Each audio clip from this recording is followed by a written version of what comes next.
buckets or tubing, wood-fired or otherwise, it's time to sugar. And the seasonal January thaw happened in February, but no problem, the sap is running, which means it's time for the first harvest of the season. Good afternoon, and thank you for joining us on Across the Fence. I'm Jolie Whitney. Nothing says spring in Vermont like maple sugaring. Later, we'll sample some tasty treats for kids and adults that will be sure to sweeten your day or night. The Vermont Sugar Makers Association is one of the oldest agricultural organizations in the U.S. It was established in 1893, made up of Vermont maple sugar makers, packers, equipment manufacturers, and other industry leaders. The Vermont Sugar Makers Association takes great pride in maintaining a prosperous maple industry and contributing to Vermont's working landscape. And joining me today to talk about everything maple is Executive Director of the Vermont Sugar Makers Association, Allison Hope. We've gotten into those adult treats already.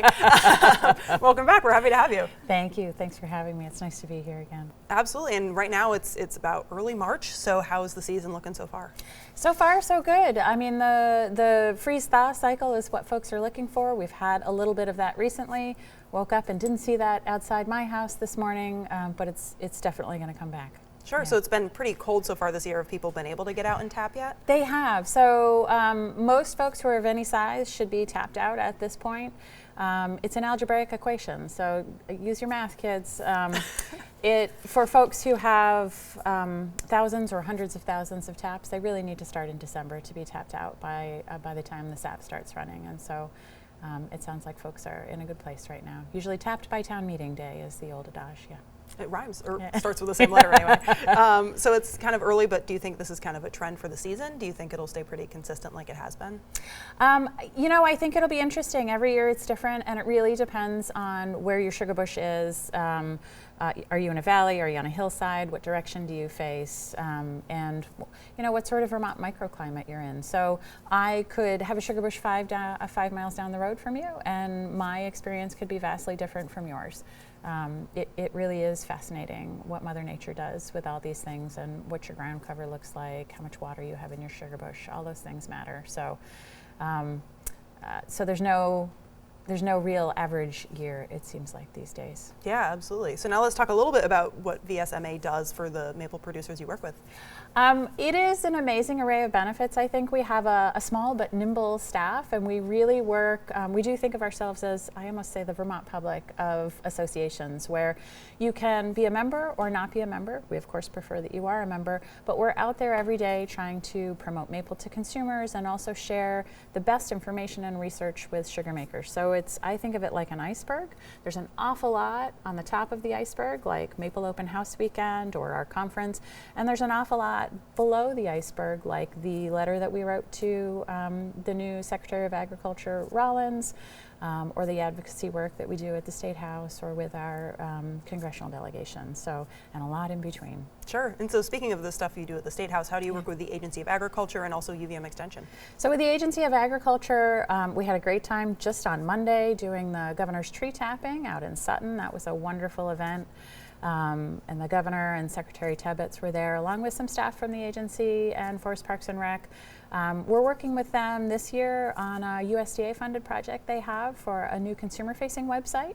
And that project, should the federal funding continue to be there, as we expect it, that'll be done by the end of September. So different projects around maple. They usually sponsor our winter conference as well. So there's a lot of stuff going on there. And UVM Extension, frankly, we have an amazing collaboration with Mark Islehart at UVM Extension. He is a close partner on the Maple Conference, so it really is just Mark and our team working on that. I'll join him on April 29th for the Sugar on Snow Party at UVM. And we rely on his research and the research from Dr. Tim Rademacher at Proctor Maple Research Center as well, and we share that out pretty broadly with sugar makers in Vermont and across the country. Great. Now let's talk about the best opportunity for Vermonters to go out and try some Maple Open House Weekend. That's March 22nd and 23rd. Tell me about that. Oh my goodness, it's such a great opportunity. So sugar makers are great storytellers. So they love their forest, they love their trees, they have stories about their equipment, maybe mistakes they've made, how they use syrup, how many generations they've been in the business, their kids and their friends and family members get involved in how they share that craft with visitors from near and far. So I got a call Monday from a cattle farmer in Alabama who is coming up to Vermont for the first time and really wanted to know the best way to experience sugaring. So we get calls from all over, and Vermonters just get a chance to explore a new section of Vermont. So folks will have tastings and tours and try out new treats and new ways to use maple as a kitchen staple. And it's kind of a lot of work for maple sugars putting on, but why is it so important for the maple industry? The human connection is more important than ever now. And so people build relationships and share stories. Folks want to know where their food comes from. And this is just a really great avenue for folks to meet the maker and understand how important sugaring is for Vermont farm families and for the working landscape. And so it's amazing to experience. If our staff goes to different areas of the state, and if we just stand back and watch that magic happen, it really is fun to watch sugar makers make those connections. And they'll last for decades. So folks will meet a surprise guest at the sugar house, and then the next year find out that they have this really great business in Texas or California, and they're ordering their gifts for their employees through them. It's amazing what you can do with human connection. So. Absolutely. I know my mom only gets all of her maple syrup from one farm in Kirby, so it goes a long way. It is funny how we make that work. Yeah, Absolutely. We just want to know people. And we've noticed a lot of different additives to maple syrup, so people will add maybe like vanilla or glitter or other stuff like that, but it's usually tested and considered pure by the state before all that's added, is that right? So the state doesn't test the ingredients that go into the syrup, but if you're selling across state lines, the FDA regulates what you can put in there, and so those need to be food safe. Syrups that are infused, whether it's in bourbon barrel-aged syrup or it's vanilla-infused syrup or coffee bean-infused syrup, they're very popular, and that's great. We always want more ways to sell syrup and get people to use it. But those are food-safe additives, and then that syrup can't be labeled grade A syrup with a grade on it because it's got something else in it. Yeah. All right. And do you have a favorite maple treat yourself? I know we're going to try some in a second. Oh my goodness, that's a hard question. So I use it by the gallonful. I'm just going to proclaim out there, and I dare someone to push me on this, but I am the world's largest consumer of maple syrup. So we use it in everything. Homemade pizza dough. I make a nice gluten-free pizza dough with some King Arthur flour, so I put that in to make the yeast rise. I make sheet pan tofu and veggies with a peanut sauce, a spicy peanut sauce. Maple goes in that. Maple goes in my smoothie that I drank on the way here. So it's not just sweet. Think no, savory too. It really is the sweet and savory spectrum, and it goes into pretty much everything we make in our kitchen. And you said that you use it sometimes instead of in the place of sugar. So are there any health benefits to switching to maple instead? There are some scientific studies that will share some of the benefits of sugar. For me, the health benefit is preserving Vermont's working landscape and benefiting farmers and feeling good about that. It is a sugar, so like any other sugar, use it wisely. But it benefits Vermonters to use maple syrup instead of the highly processed stuff. It's a single ingredient sweetener that comes from our forest. All right, and you've brought in a couple recipes, so let's jump in and try one. And our first one is, as we teased before, the adult Yes. recipe that you brought in. So tell me about what we have here. So I brought in a maple old fashioned that we made with sapling maple rye from down south. We added some run amok maple bitters, and we used some Buck family maple syrup. And so I have already added an orange peel. We're going to add another one.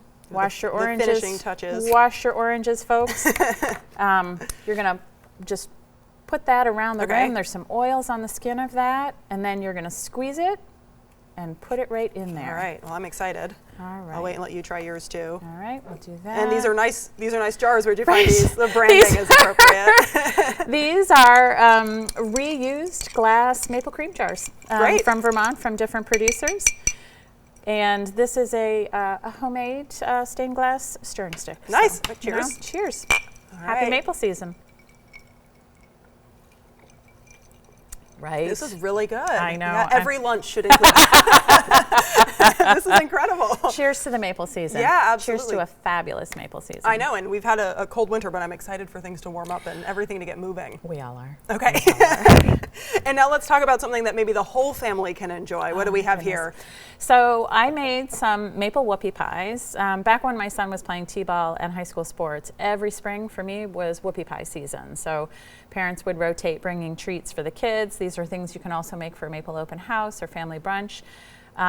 This recipe comes from Carmen Brook Farm to us, and the outside has maple syrup, so there's a cup of maple syrup in the shell, and then the inside has maple cream mixed with our usual ingredients. All right, so let's give them a try. Yeah, they're. I will admit to testing one last night. All right. And I hope you would. And I think it's actually a test of a human to see how does one eat a whoopie pie. Okay, it's so like let's hope asking they how keep you the eat camera a far away. Right? Right. That's really good. The maple really comes through in the cream and also in the cake. And it's not too much, which is nice. Thank you. It doesn't get any better than that, really. Yeah, it's the perfect amount of maple. How everyone should start their day. So you mentioned that this recipe came from a sugar maker. Is that where you get most of your recipes from? So sometimes we get our recipes from sugar makers. There are a lot of recipes out there in the world. Most of the folks I work with, including myself, cook most of our meals from home, so we will try things out. We've got some larger industry members who have folks who test recipes, and so we source from pretty much everywhere we can. And sometimes I dig into the Wayback Machine and I pick recipes from our archives as well. So if anybody has a favorite recipe to share, my information's on the website. Send me a note and we'll add it in. I'm sure it's a joy to get emails and then give it a try. You know? It is really wonderful. Yeah, All people right. send us notes all the time about how they've taken a recipe and replaced the sugar with maple syrup. So. Yeah, that's a great, or your coffee even in the morning. Oh, every morning. I put it in the frother with the milk. Oh. And froth the milk and the syrup together and then add that to my coffee. Not quite a recipe, but a great tip. Would recommend. All right, thank you so much for joining us today. Thank you for having me. And to cook up your own cookies or cocktails, VermontMaple.org is the place to go for recipes, details on Maple Open House Weekend, where you can buy Vermont maple syrup. It's your one-stop shop for Vermont maple. And that's our show for today. I want to thank the sweetest crew behind the scenes here at WCAX. I'm Jolie Whitney. This is Across the Fence. Have a good one.